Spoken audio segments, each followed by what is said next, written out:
Some of us, we have some different significant benefits to being a man. Top of the list, peeing standing up is, that's good.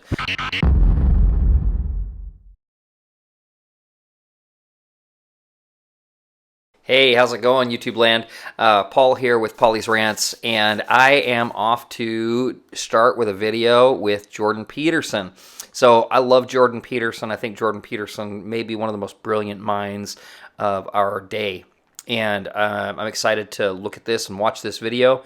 And the other thing that I'm excited about is just to chat about what I think in today's society that we're facing. So I'm going to be talking about all sorts of different things. If you like what you see, go ahead and hit the subscribe, hit the like button. Hope you enjoy it. Let's watch. Begin with. I don't understand why people would even begin to conceptualize the world that way. Better in what way?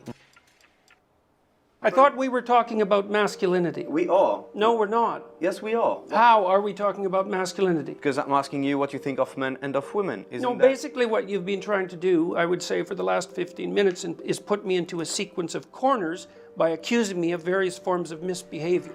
What is a real man, or what should he be? You should want the best for people, for you, for your family, and for the community. Courage is a good thing.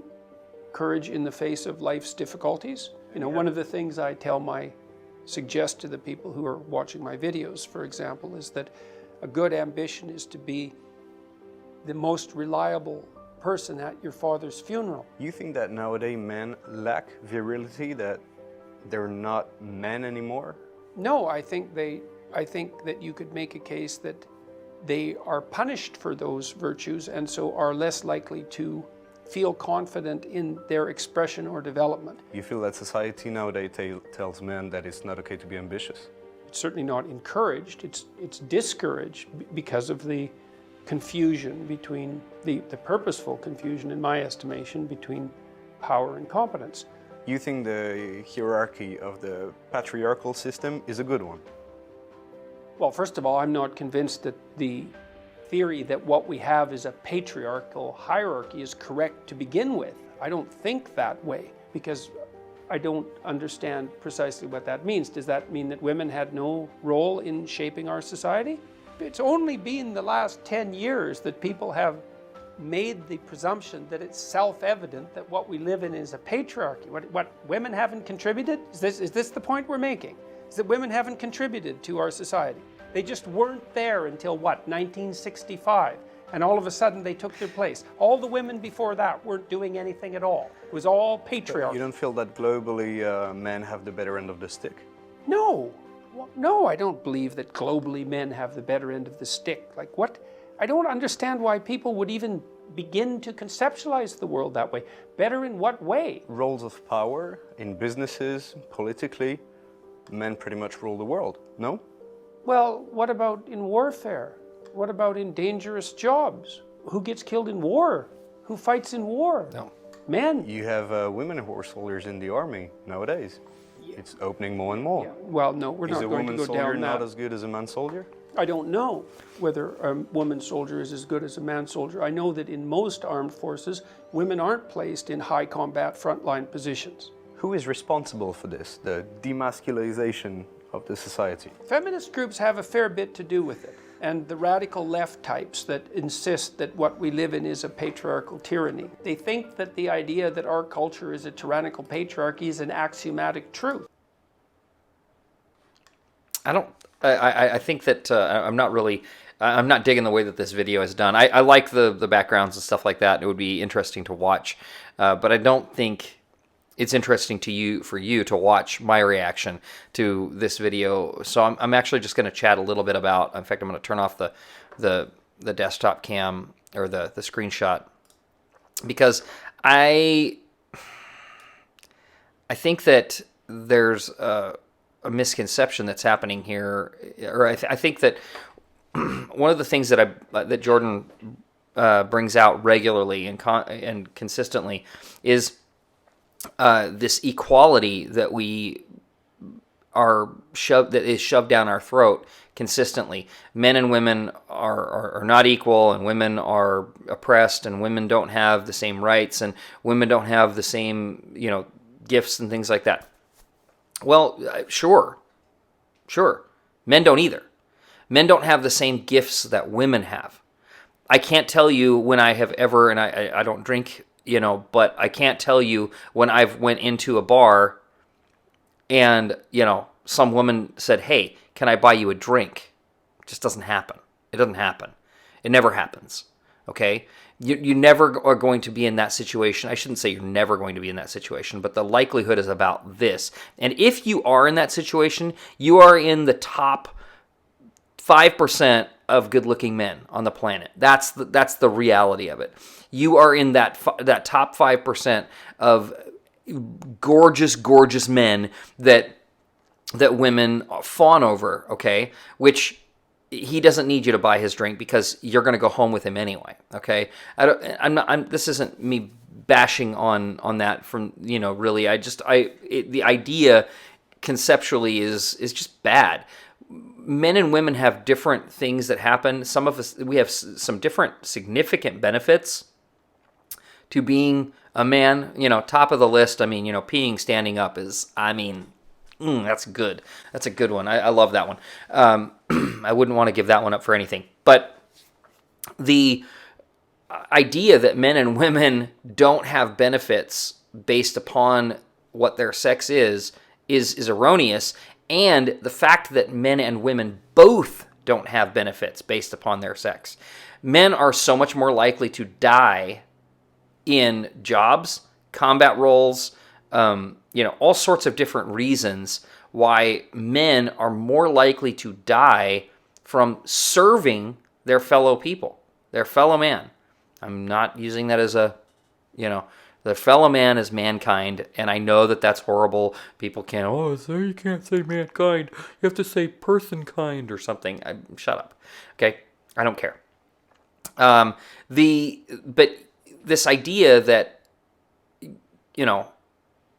women are very much less likely to go into dangerous jobs. They're very much less likely to go into gross jobs. They're very much less likely to go into the military they're very much less likely to ever die in combat. I'm not saying that women are not capable. Women are capable. My wife is capable. I love her, and she is unbelievably capable. But she doesn't like or doesn't want to do some of the things that I'm willing to do. It's just simple fact. And I don't mean that to belittle my wife, because there's a lot of things that she does that I don't want to do, that I don't like doing, that are hard for me, that are a little bit easier for her, or a little bit more, she was much better with our children when they were tiny.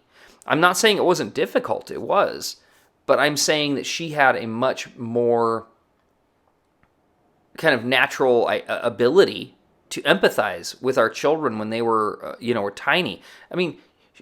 If our kids woke up in the middle of the night, she was awake. It was like click, she was up, she was awake. And, and it wasn't because of anything outside. She just would wake up when our kids woke up. It was kind of this innate thing that happened. And she even says it. She's like, I can't sleep when the kids are awake. And, me, again, benefit for me on that side for sure. But the idea that we all live in this bubble where everybody is, the same, and the only differences are societal. We've just created these differences societally. I know that Jordan Peterson talks about this, and maybe he talks about this in this, but when, in the Scandinavian countries, they have made huge strides to equalize everything. They've tried to make it so that any job that women want to do, women can do. Any, job that, it's just this complete equalization, and they've found that the disparity grows. When they try to push it, the disparity grows. Unless you are forcing women to be engineers, unless you are forcing women to be CEOs, unless you are forcing women to, climb up on the wire, and be garbage men and be plumbers and all of these other things. Unless you're forcing women to do those things, they're not going to naturally gravitate toward those careers. And it's not that men love those careers. I don't think men grow up going, I can't wait to be a plumber. It's just so exciting. It's just the best thing that's ever happened. I'm not saying that they don't love, being able to bring home the bacon, because, plumbers charge a lot of money to do what they do. But nobody woke up when they were 7 years old and said, I can't wait to be a plumber. I mean, might be, but I don't think so. Nobody woke up at 6 years old and said, hey, you know what? I want to be a garbage man when I grow up. It just doesn't happen. But men will do difficult, hard, gross, disgusting, and dangerous jobs that women are much less likely to do. Not saying they can't, just saying they don't go into that, and they try to find other venues that is going to use their skills better. The skills of relating to people. They're going to go into nursing. They're going to go into medicine. They're going to go into teaching. They're going to, especially teaching younger kids. I noticed a huge. This is something that happened even when I was a kid. I had very few male teachers when I was young, and then as I started getting older, I started getting more and more and more and more male teachers. I think it was about half and half by the time that I hit high school or so, but I don't know that for sure. In college, it was about equal, maybe even a little bit more. I don't really know.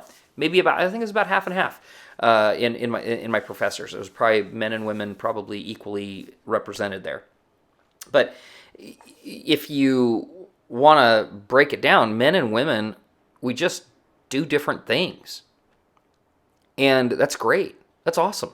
How cool is that? I'm excited that men and women are different. I love the fact that men and women are different, and I applaud those differences. It's exciting to me to recognize differences in men and women. I think one of the a future video that I want to do is a reaction video to Pearl Davis. If you haven't seen any of her stuff, I disagree with her a fair amount.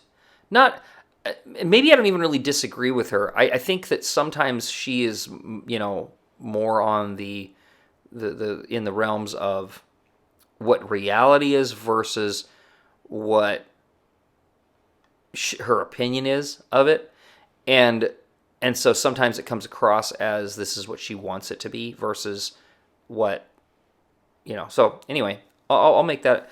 So anyway, if you liked what you heard today, please like, subscribe. I'm going to put it up on the channel, and follow me. And if you'd like to, I'm going to put this up on Rumble as well. I want people to start watching things on Rumble more than they watch them on YouTube. Not because I hate YouTube, but because I really want YouTube to start recognizing that they've got to stop demonetizing freedom of speech. Freedom of speech should be applauded and should be rewarded, especially and especially the speech you disagree with. That to me is more important. Just because you don't like it doesn't mean it should be demonetized. So anyway, that's my feelings about it. I may do a full discussion on that one of these times. But like and subscribe. Great chatting with you, Paulie from Paulie's Rants.